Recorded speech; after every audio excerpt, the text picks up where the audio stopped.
Buenos días. Hoy vamos a estudiar el género lírico. Entonces, os acordáis que ya estuvimos viendo los tres géneros que había y hemos ido estudiando con detenimiento hasta ahora el género narrativo, que era el que tenía personajes, un narrador, tiempo, espacio, unos acontecimientos que le sucedían a esos personajes. Pues ahora es el turno de ver el género lírico. Entonces, nosotros ya estudiamos lo que era el género lírico, que se manifiesta generalmente pues con poesía, a través de un verso, que esos versos pues presentan una rima, un cómputo silábico, es decir, ciertas características que es lo que nosotros vamos a intentar estudiar ahora. Es decir, cómo se analiza el género lírico. Entonces, antes de empezar con ese análisis, es importante aclarar algunos conceptos como son pues, el tema de las vocales, los diptongos, triptongos, hiatos, porque es necesario para cuando nosotros contemos las sílabas. Entonces, acordaros que ya lo vimos, que tenemos dos grupos dentro de las 5 vocales, que son las vocales fuertes o abiertas, que serían la A, la E y la O. Las llamamos así, pues un truco para recordarlo es porque son fuertes o abiertas, pues porque tienen relleno. La A, la E y la O. Y estas pueden ir solas, es decir, son vocales que las podemos separar en sílabas independientes. Sin embargo, el otro grupo, que son las débiles o cerradas, no pueden ir solas. Y estas son débiles o cerradas, pues acordaros porque son al contrario, no tienen relleno. Entonces, estas, su característica es que no pueden ir solas, necesitan estar acompañadas de otra vocal fuerte o de una consonante, en su defecto. Entonces, sabiendo esto, cómo se dividen estas sílabas, tenemos que acordarnos también de lo que era un diptongo. Un diptongo era cuando se juntaban dos vocales, por ejemplo, dos débiles o una débil y una fuerte, cuando la fuerza no recae en la débil. Pues, por ejemplo, camión. La I vemos que es una vocal débil, no tiene acento.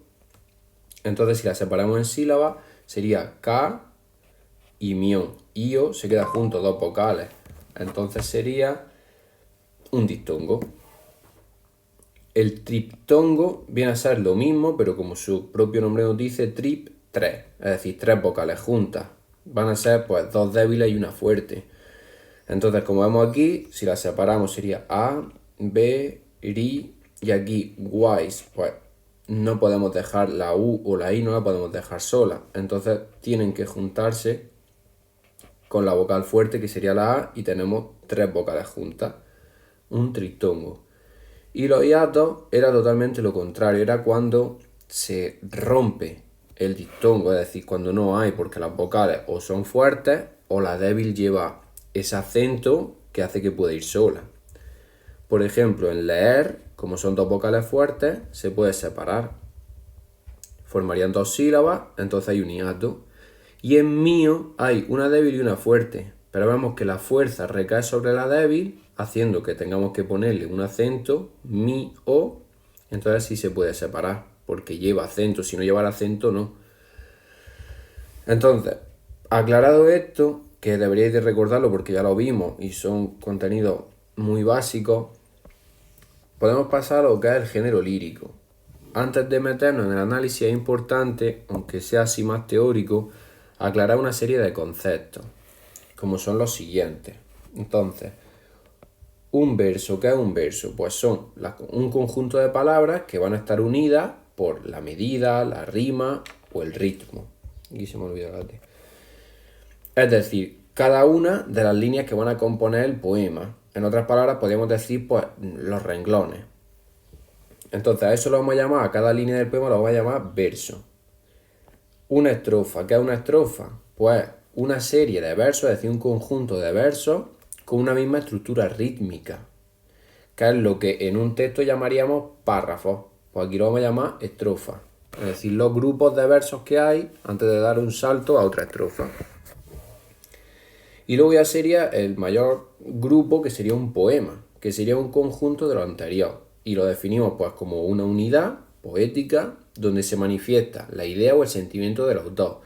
Acordaros que el género lírico es cuando lo va a usar, prácticamente va a ser siempre usado el autor para mostrar su visión del mundo, sus sentimientos, es decir, va a ser algo muy subjetivo, mostrando algo suyo propio. Luego nos quedarían dos conceptos. Uno sería el ritmo, que es la musicalidad interna del poema, es decir, cómo se lee, cómo se lee un poema, y a raíz de eso pues, se vería pues, en la repetición de los acentos, en las pausas, en el uso de los fonemas, etc. Y luego ya tendríamos la métrica, que es lo que estudia cómo se construye un poema. Entonces, tiene en cuenta cómo se construye cada verso, cuánto número de sílabas tiene, si tiene o no sinalefas, qué rima, que es lo que vamos a ir viendo ahora. Entonces, lo primero que vamos a ver son los tipos de versos, ¿vale? Dependiendo del número de sílabas que tenga un verso, vamos a distinguir dos grupos: versos de arte menor o versos de arte mayor. Versos de arte menor son los que tienen entre 2 y 8 sílabas. Que nos sale 8 sílabas, pues lo llamaríamos versos de arte menor. Y los de arte mayor son los que tienen 9 o más. Es decir, si un verso tiene 9 sílabas, arte mayor. Tiene 12, arte mayor. En este cuadro veríamos cómo se llaman. Cada uno, pues, si tiene 2 sílabas, bisílabo, 3 trisílabos, 4 tetrasílabos, etc. Entonces nosotros, cuando nos salga el número de sílabas, que tiene 9 sílabas, pues diríamos que son versos eneasílabos. Ahora, ¿qué tenemos que tener en cuenta cuando medimos un poema? Lo mismo que antes, que teníamos que tener en cuenta diptongos, hiatos, las vocales fuertes, débiles, pues para saber cuándo podemos separar en sílabas distintas una palabra, tenemos que tener en claro el concepto de sinalefa. Sinalefa es básicamente que cuando una palabra termina en vocal y la siguiente empieza por vocal o H muda, se van a juntar y van a formar una sílaba sola. Entonces, la mayoría de las veces se va a hacer, pero hay veces en las que esto no lo tenemos que hacer, porque si nosotros estamos midiendo los poemas y nos salen todos los versos que tienen 8, 8, 8 y hay uno que tiene 7, porque hemos hecho una sinalefa, pues en ese caso la rompemos para que todos nos salgan 8. Entonces la sinalefa es algo que usa el autor o no lo usa para que acercarse al número de sílabas que él quiere. Pero vamos, básicamente acordaros que la sinalefa es que si hay dos vocales, una palabra termina por vocal y la siguiente empieza por vocal, se une y cuenta como una sílaba. Por ejemplo, aquí tenemos dos ejemplos. Doraba la luna el río. Pues lo separamos. Do, ra, ba, la, lu. Aquí vemos, termina por vocal, empieza por vocal. Pues se une. Y aquí vemos que I es débil, pero como lleva acento, se puede separar. Tenemos 1, 2, 3, 4, 5, 6, 7 y 8 sílabas. En el siguiente, pues lo mismo. Vemos I, la I cuenta como vocal. Entonces, como es vocal y empieza por vocal, se separa. O, ror, a, su, ca, ba, ña. 1, 2, 3, 4, 5, 6, 7 y 8. 8 sílabas también. Vemos que aquí hemos hecho una sinalefa y en el otro también hemos hecho una sinalefa. Entonces esto es importante que os acordéis en los poemas. Cuando se juntan dos vocales, hacemos sinalefa y la unimos. Ahora, otra cosa importante además de la sinalefa es el acento. Esto es fácil, también tenéis que recordar, como veis en la lengua va todo enlazado. Aquí tenemos que recordar cuando era aguda, llana y esdrújula, que también lo hemos visto. Si un poema, su verso termina en una palabra aguda, hay que sumar una sílaba. Por ejemplo, ya te vas para no volver. Si lo contamos, sería ya te vas para no volver. Sería 1, 2, 3, 4, 5, 6, 7. 1, 2, 3, 4, 5, 6, 7 y 8. 8, pero como termina en aguda, volver, pondríamos 8 más 1. Por lo tanto, tiene 9 sílabas. Si es llana, si el verso termina en una palabra llana, se queda igual. En, tu, ri. Aquí una sinalefa. En tu risa, en tus ojos. 1, 2, 3, 4, 5, 6, 7. Se queda igual, como es llana, se queda igual. Y luego ya por último, cuando termina en una palabra esdrújula, entonces lo que hacemos es restar una sílaba. ¿Qué verdes están tus árboles? Nos saldría 1, 2, 3, 4, 5, 6, 7, 8 y 9. 9 sílabas. Pero como termina en esdrújula, árboles esdrújula, restamos una sílaba. Nos da 8. Vale, eso es con respecto al cuando contamos sílabas, al sinalefa y el acento.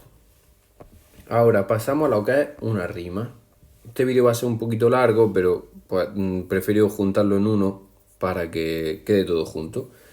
Entonces ahora pasamos a lo que es la rima. ¿Qué es la rima? Pues cuando se repiten sonidos en la última sílaba de un poema, de los versos de un poema. Entonces tenemos dos rimas, esto es fácil. Asonante, cuando solo se repiten vocales, y consonante, cuando se repiten vocales y consonantes. Vamos a emplear las letras, como ponemos aquí en este asterisco, vamos a emplear letras para expresar la rima de los versos. Es decir, vamos a repetir, vamos a empezar por la A y pondremos A al final de cada verso cuando se repite esa rima. Si el verso es de arte menor, la letra es minúscula. Si es con arte mayor, la letra es mayúscula. Entonces, habiendo visto esto, el tipo de verso, la sinalefa, el acento, la rima, ¿qué es lo que yo tengo que hacer para analizar un poema? Es decir, para hacer un análisis métrico. Pues lo primero, contamos el número de sílabas de cada verso. Y luego, a raíz de esto, pues podemos ya decir si es de arte mayor o arte menor. A eso lo vamos a llamar su esquema métrico. Y luego ya diríamos su tipo de rima, si es asonante o es consonante. Entonces ahora vamos a analizar dos ejemplos, dos pequeños poemas, para que veáis cómo tendréis vosotros que analizarlo. Entonces el primer poema es un romance. Pues lo primero que haríamos es contar sus sílabas. Al llegar la media, hay un diptongo, noche. 1, 2, 3, 4, 5, 6, 7 y 8. 8 sílabas.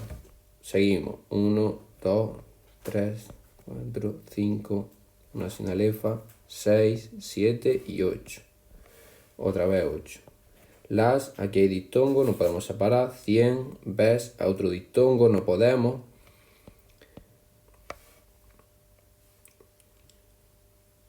Otra vez 8 sílabas. En el siguiente vemos que hay una sinalefa.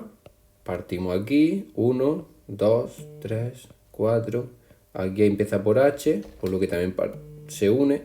5, 6, 7 y 8.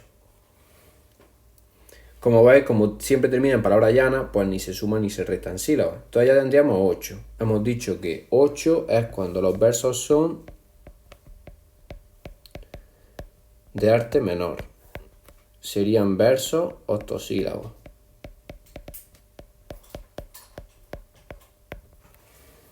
Vale, ahora tendríamos que ver qué tipo de rima tiene. Pues vamos a empezar. Entonces, para sacarle el esquema métrico sería de la siguiente manera. Nosotros empezamos 8. Pues vemos que no se repite esa terminación de esa sílaba en ningún verso. Pues entonces este sin rima. Niño.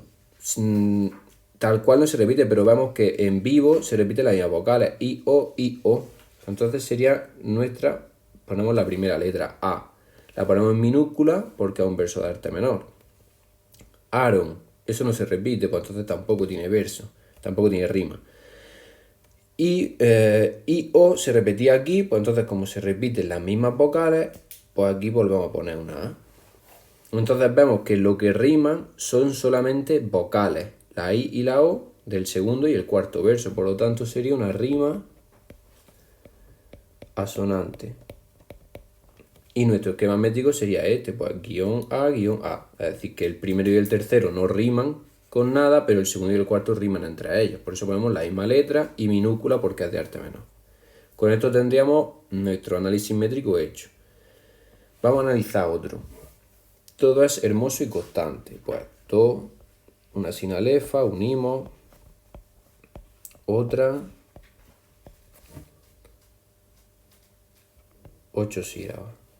1, 2, 3, 4, 5, 6, 7 sílabas.